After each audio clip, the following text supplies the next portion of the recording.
We thank Carter for the offertory. Good morning. I'm Reverend Michelle Scott-Huffman. My pronouns are she, her, and I'm the minister here at First UU.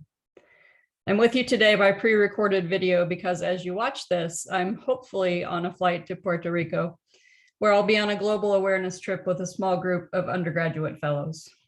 Since I'm out of town this week, I'll miss one of my favorite monthly events, which is the meeting of our Soul Matters small group, where we get together and talk about the ways we engaged a set of spiritual exercises and contemplative questions that relate to the monthly Soul Matters theme, which this month is beauty.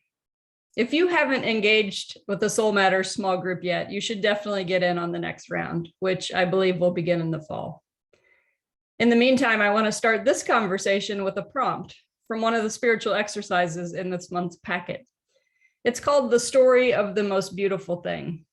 And the prompt says, when was the last time you thought about the most beautiful thing you ever saw or experienced?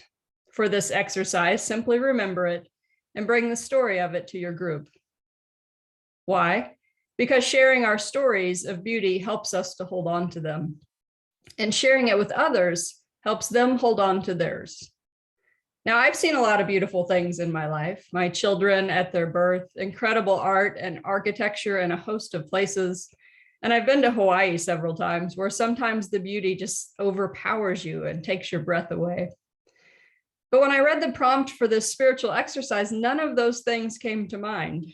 What did come to mind was Highway 73 between Buffalo and Max Creek. Now, if you've driven through this particular area, you're probably wondering what I saw in it. Sometimes I wonder too, so let me explain. When I first started working in Springfield, my family was still in Jefferson City. It was Alexis's last semester of high school, so we waited to move until after she graduated. Each week, I would drive to Springfield on Monday morning after I dropped Morgan off at school, and each Friday, I'd head home around mid-afternoon. Because it was Alexis's last semester, there were lots of lasts that I needed to attend in the middle of the week as well. Her last choir concert, her last FFA banquet, and so on. So there were some weeks where I made the trip more than once. I say all of that to say that the windy stretch of road between Buffalo and Max Creek was just something I had to endure to get back to my people on either end of the journey. But there was one day that it was different. It actually started before I got to Buffalo, around the time I went through Fair Grove on 125 after leaving our house in Stratford. I remember noting the sunshine and the way the shadow fell in the field as I was passing, and just being overwhelmed by the simple beauty of what I saw. As I made the rest of the drive, my experience of the beauty around me just deepened. It was just fields and trees and spring flowers and cows and ponds. But I couldn't get over how beautiful it all was to me. Obviously, there had been no change in the landscape since I had traveled that path just a few days before. So it must have been that something in me had changed. On that day, there was an openness to wonder, a curiosity about the people who lived along the way, who planted those flowers, who was bottle feeding that calf, who drove that fantastic purple jacked up truck with the hot pink letters on the tailgate. Somehow all of these places and things that I had seen dozens of times were gleaming with beauty and filling my heart with gratitude and joy. Or maybe my heart was full of gratitude and it was allowing me to see the beauty in that which was otherwise ordinary at best. Emerson wrote, "We are made immortal by the contemplation of beauty." Maria Popova responds to Emerson saying, "Immortality may be too elusive a promise, but beauty does work us over with the piercing immediacy of concrete vitality. We come alive in beholding beauty, intensely immersed in the here and now." I think that's what I experienced that day, being intensely immersed in the here and now, appreciating the things around me in ways that I often didn't give myself the time or space to do. I wonder if we spend too little time contemplating beauty. Sometimes those of us who lean toward the intellectual side might feel like we don't have the time to focus on such things. But it is worth noting that all the great philosophers felt the need to spend considerable time there. Philosophy professor Dr. Andrea Borghini writes, the nature of beauty is one of the most fascinating riddles of philosophy. Is beauty universal? How do we know it?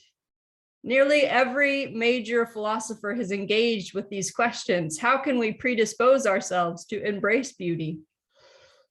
These philosophers have included the great figures of ancient Greek philosophy, such as Plato and Aristotle. In fact, Emerson suggested that all the other disciplines ought to help us uncover beauty, writing, "The motive of science was the extension of man on all sides into nature, till his hands should touch the stars, his eyes see through the earth, his ears understand the language of beast and bird and the sense of the wind, and through his sympathy, heaven and earth should talk with him." But that is not our science.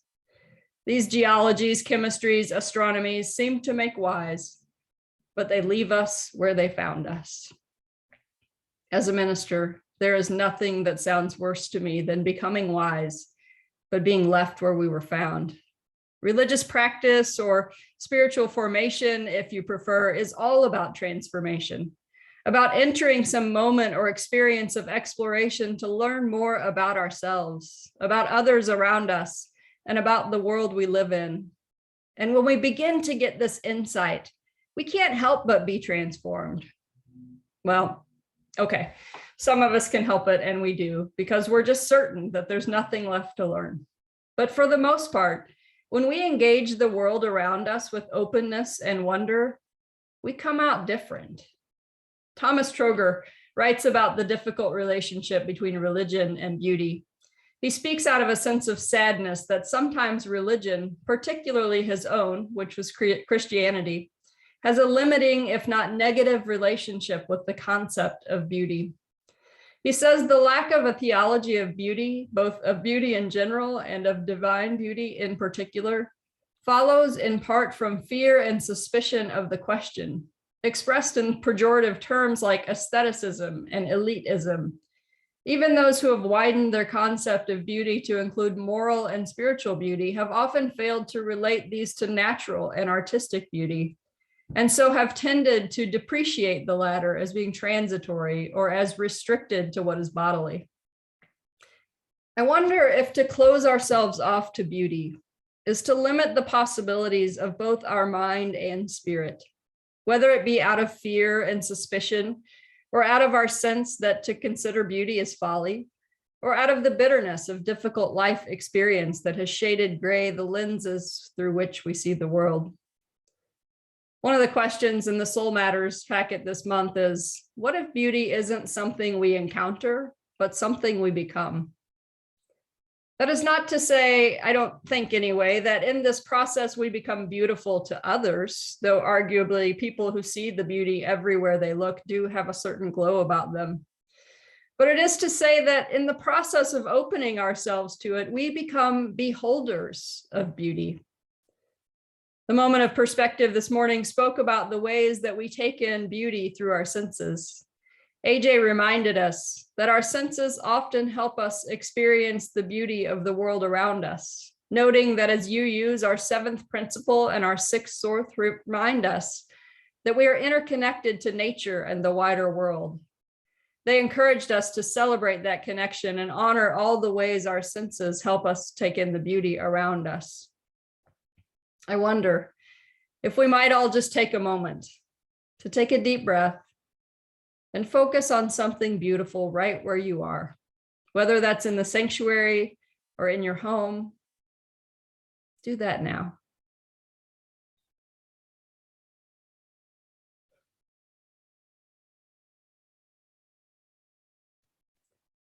What is it around you that makes you feel connected to something or someone else in ways that expand you? Maria Popova reminds us that one could write a philosophy of beauty using the family of concepts, which includes glimpse, glance, touch, taste, and whisper, all of which suggest a special style of attention, which is patient and reverent, content with a suggestion or a clue, and then willing through its own imagination to fill out the invitation to beauty. What if the invitation to beauty is to name the thing that is before us in words or even actions that expand us?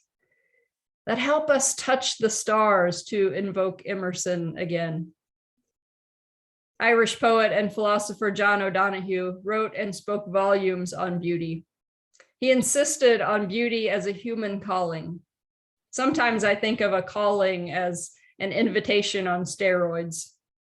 An invitation that if we try to ignore it, pokes and prods and pesters until we give it the attention it deserves. As I prepared this message this week, I listened to several podcast interviews done with John O'Donohue before his death in 2008. And his words touched the depths of my soul, shifting my outlook just enough to color the world around me beautiful, regardless of what I was doing. I tested this while mucking out the barn, and it was somehow a more pleasant experience than normal. O'Donohue talks about the beautiful landscape of West Ireland where he grew up, but he talks about it in ways that suggest that appreciating the beauty around us helps us to connect with an inner beauty. And I will take the liberty to suggest that it happens in reverse as well. So that appreciating the beauty around us, so that appreciating the beauty within ourselves and others tints the lens through which we see everything that we look at. This is important because sometimes we struggle to see the beauty in here, and sometimes we struggle to see the beauty out there. But in the end, experiencing beauty internally or externally through some sense surely opens us to more beauty. O'Donohue says, and I do think that there is a way in which the outer presence, even through memory or imagination, can be brought inward as a sustaining thing. And isn't that what we need? Something lovely to sustain us. It's out there, inviting us to take it in, and it's in us, inviting us to push it out into the world. My hope today is that we'll accept the invitation and let beauty do its work within and among us. I'll close with a blessing from John O'Donohue's posthumously published book called To Bless the Space Between Us.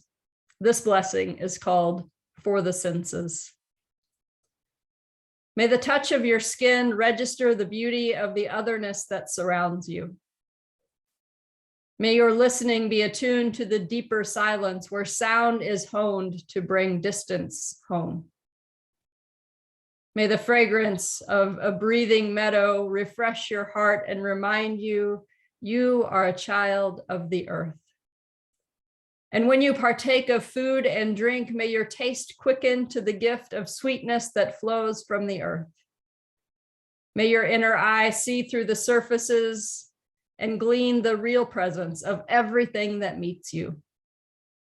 May your soul beautify the desire of your eyes that you might glimpse the infinity that hides in the simple sights that seem worn to your usual eyes. May it be so. Blessed be, and amen. The interlude is Here in the Silence, performed by the First UU Virtual Choir.